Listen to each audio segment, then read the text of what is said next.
에헤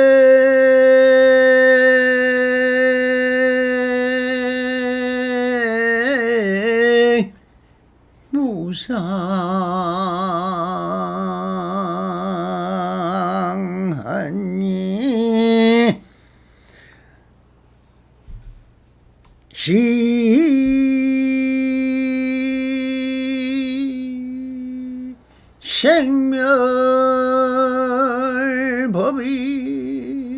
생멸법이더라. 생멸별이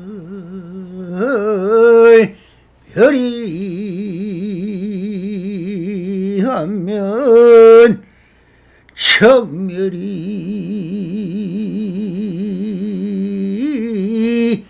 위락이니라. 나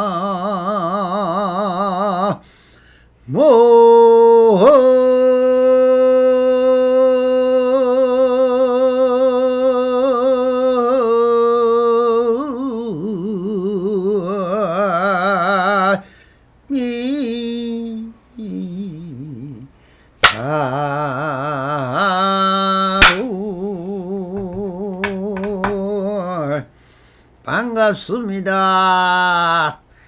오늘도 시방밖에 변만하신 우리 불보살님들과 이렇게 불불상응하옵니다. 평상심이 도입니다. 언제나 안심인명하셔서 본불본락하옵소서. 바람이. 자, 오늘도 임예로 조사선 사어로 임예로 감변 제25편으로 감변을 마지막 해드리겠습니다. 보아스님의 전신 탈거라는 주제로 본문을 따라 그 안에 숨어있는 현지를 한번 찾아보도록 하겠습니다. 보아스님이 어느 날 거리에 나가 사람들에게 장삼 한 벌을 달라고 하였다. 사람들이 매번 장삼을 주었으나 보아스님은 그때마다 필요 없다고 하였다. 임재스님이 원주를 시켜 관을 하나 싸우게 한뒤 보아스님이 들어오자 말씀을 하였다.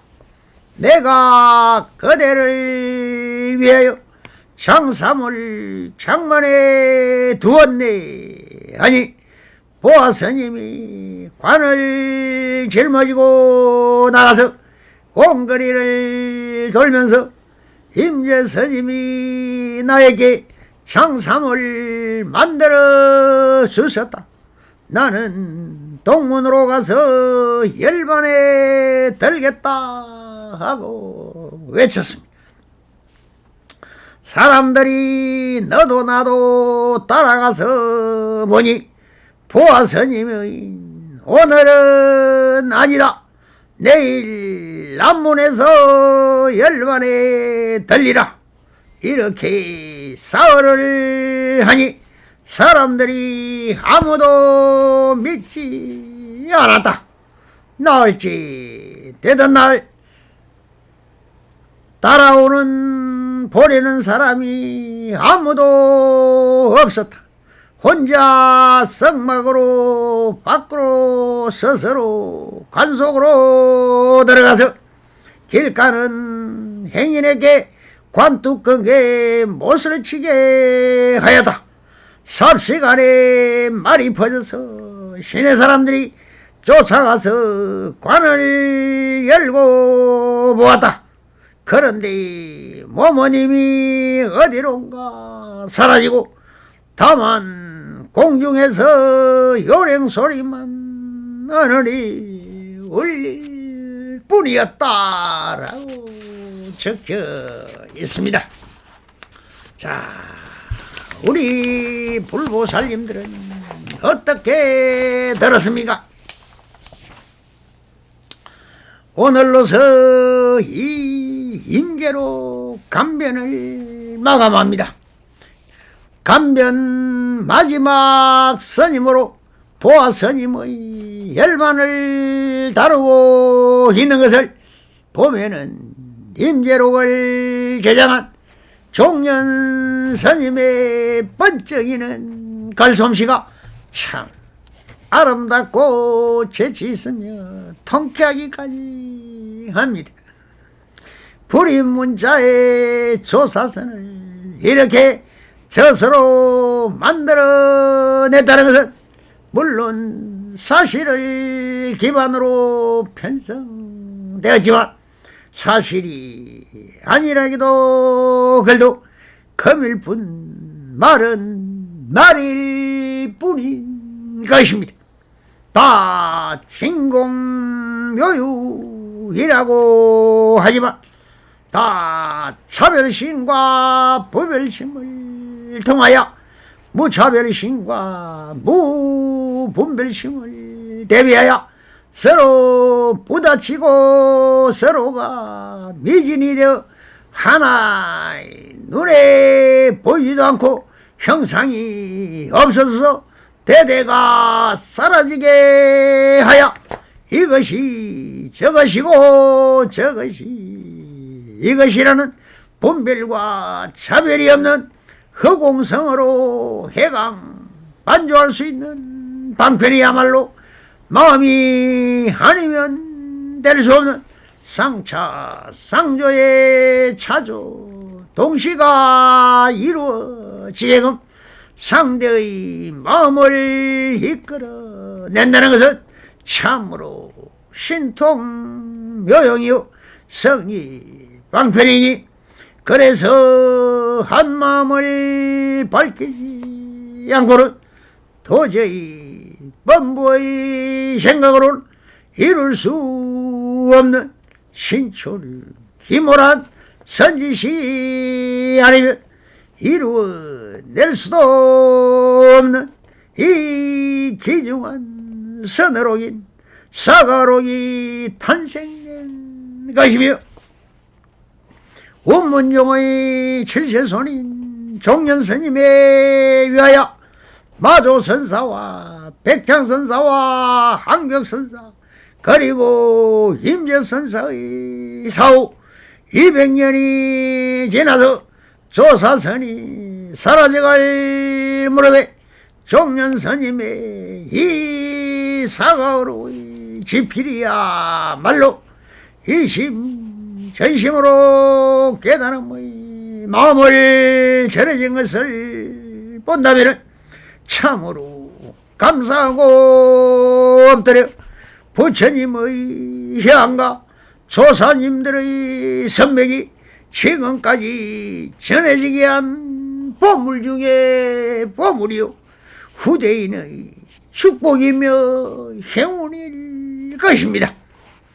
본문을 따라 이 형상 없는 보아스님의 열반을 다루고 있으니 그 안에 숨어있는 현실을 우리 불보살님들과 한번 감변해 보겠습니다. 보아스님이 어느 날 거리에 나아가 사람들에게 장상 한 벌을 달라고 하였다.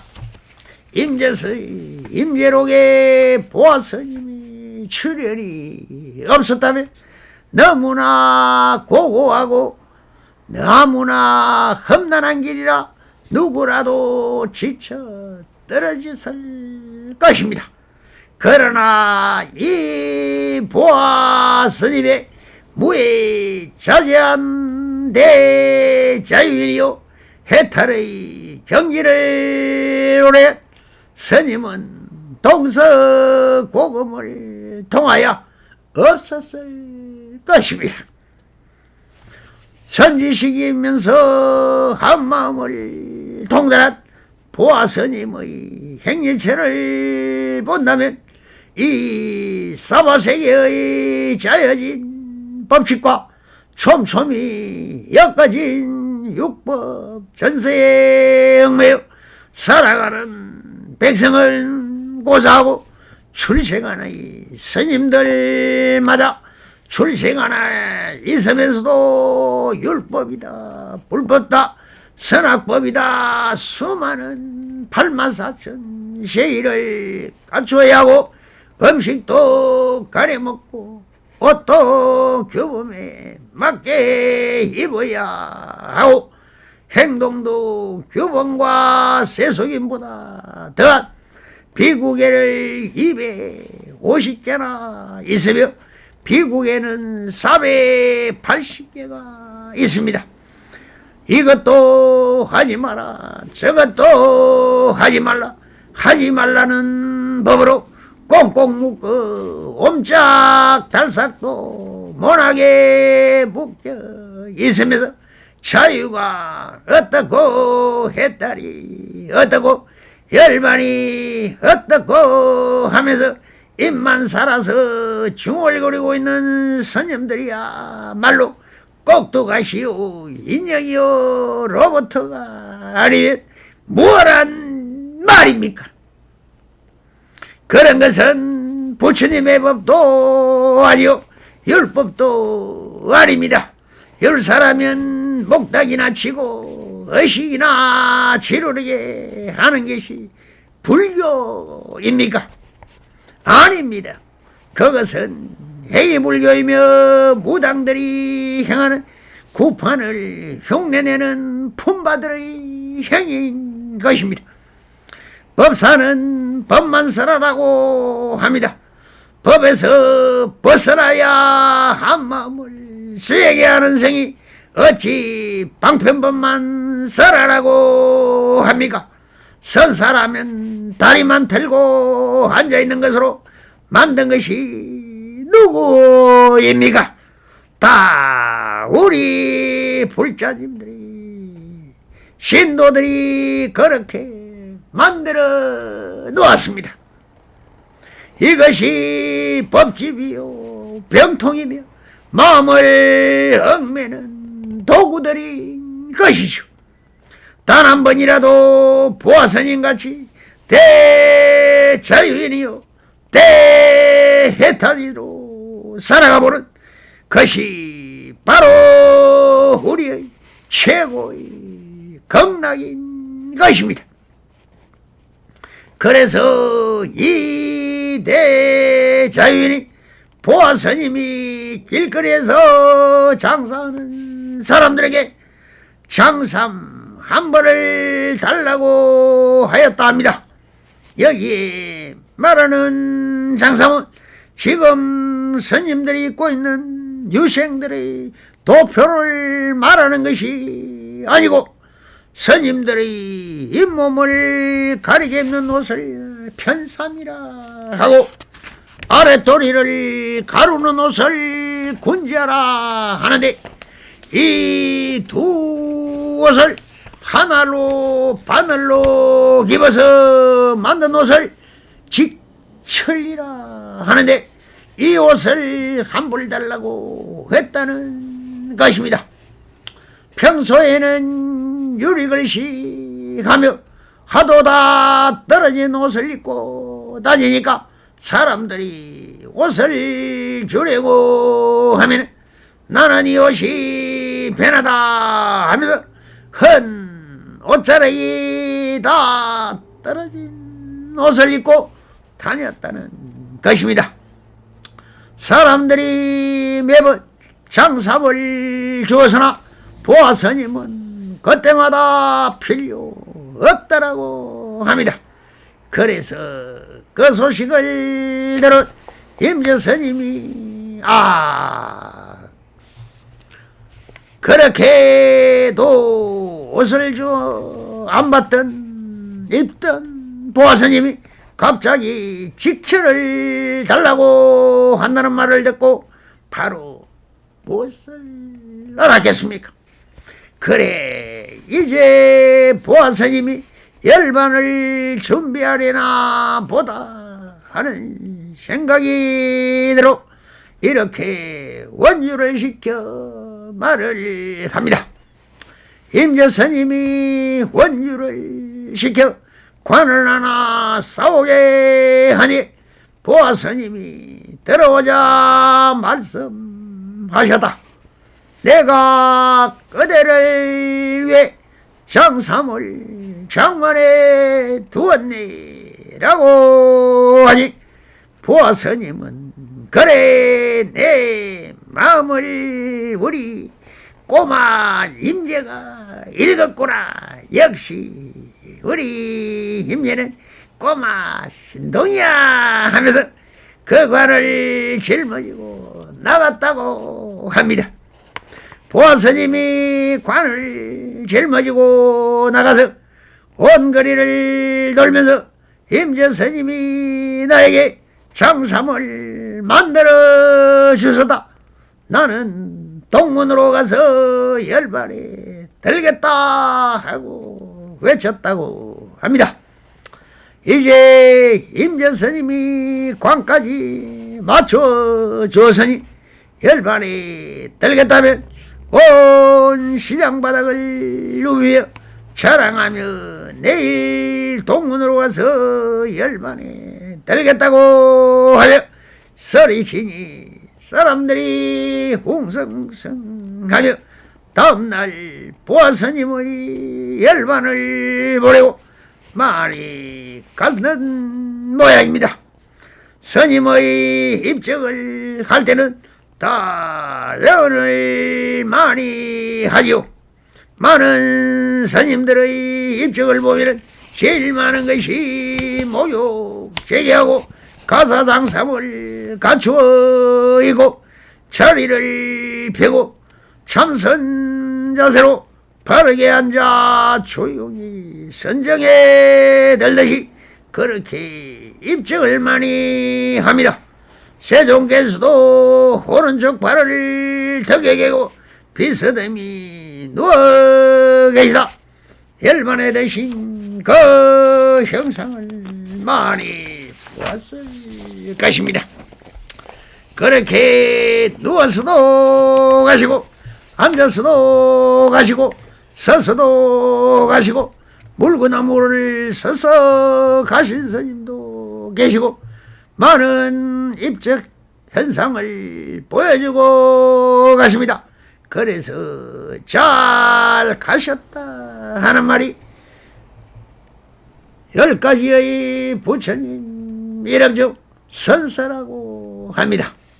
그렇게 많은 사람들이 모여서 보아스님의 평소 때 하도 많은 회망청한 귀행을 많이 하신 스님이라 열반도 또 아주 특이하게 가실 것이라 모여들었을 것입니다. 그런데 보아스님은 많은 사람이 모이자 이렇게 말을 합니다. 사람들이 너도 나도 따라가서 보니 보아스님이 오늘은 아니야 내일 남문에서 염란에 들리라라고 하시면서 내일은 남문에서 열반에 들리라고 사람들에게 자기의 열반을 알듯이 그 다음날도 또 오늘도 아니다 내일 서문에서 들리라라고 하십니다. 이렇게 사흘을 하니 사람들이 아무도 믿지 않았다. 나흘째 되던 날은 따라와서 보내는 사람이 아무도 없었다라고 합니다. 사람들이 있으면 사실 귀연을 보여준다면 그것은 거시지라고 할 것이니 아무도 없을 때 이성인을 다 끊어진 것을 확인하고 가시려고 작심을 한 것 같습니다. 그래서 네 번째는 바로 북방이지요. 사람이 죽으면 왜 북쪽 방향으로 머리를 두고 남쪽 방향으로 바라보게 입관을 합니다. 이 사방을 동쪽은 정유리 세계라여 약사 예례가 계신다고, 남쪽은 정유리 세계이며 석가모니불이 계신다 하며, 서쪽은 백유리 세계라여 서방 정도 극락세계인 아미타불이 계신다고 하고, 북쪽은 흑유리 세계라 하여 무불이 계시는 곳이라 하는 것이며, 중앙에는 황유리 세계라여 비로 전하불이 계신다고 하는 곳과 같이 네 번째 내는 북망산천이라 하여 그쪽으로 가셨는 모양입니다. 혼자 성박으로 나가 스스로 관속으로 들어가서 길가는 행인에게 관뚜껑에 못을 치게 하였다라고 합니다. 삽시간에 말이 퍼져서 시내 사람들이 쫓아가서 관을 열고 보았다. 그런데 모모님이 어디론가 사라지고 다만 공중에서 요랭소리만 어느리 흘릴 뿐이다라고 적혀 있습니다. 자, 여기서 지금 보아스님의 열만을 이렇게 표현하가 적은 사람은 누구십니까? 바로 종현 스님입니다. 그때만 해도 전시통이었고 수많은 사연들이 일어나고 사라지는 시절입니다. 사람의 생로 병사는 기본 사고라 하는 것처럼 다 전해오는 이야기입니다. 본 사람도 없고 사실 여부를 논한 것조차 부질없는 일입니다. 모든 것은 성주희별로 사라지듯이 이것이 사실이라면 이런 상황은 전신탈거라고 합니다. 그럼 보아스님의 전신탈거를 본 사람은 아무도 없습니다. 임재로의 간변을 통하여 보아스님 이야기를 7번이나 등장합니다. 왜 이렇게 많이 등장할까요? 불교의 근본도리가 무엇입니까? 자연의 법칙이며 생주의의 도리며, 근본도리는 공성이며 자유이며 본래공을 통하여 자유자재와 여탈자재이며 무여 해탈이죠. 이것이 열반인 것입니다. 태어남도 없는 것이 무생의 도리입니다. 그리고 죽음도 없는 것이 불생 불멸의 이치입니다. 그러면 마음은 어떻습니까? 모양도 형상도 흔적도 없습니다. 그러나 이 보이지 않고 떨어지지 않는 것이 진정한 이세민이 이 없다 있다의 양변인 것입니다. 영원 불변이며 상조 불변이며 모든 생주 이멸을 나타내는 것이 무엇입니까? 바로 일체가 유심조이 오직 유자 유심 마음이라는 것입니다. 이 일심만이 항주불변하고 일불성인 부처인 것입니다. 이 마음이 부처를 배우는 그 무엇도 그렇게 일어났다 조금 주하다 변하여 쓰러지는 이 허망한 몸뚱이야말로 말을 하면 무엇합니까? 모든 것은 이 일부성이 있을 뿐인 것입니다. 이것이 성불이라고 하는 것입니다. 성불이면 맺어소서. 바람이 감사합니다.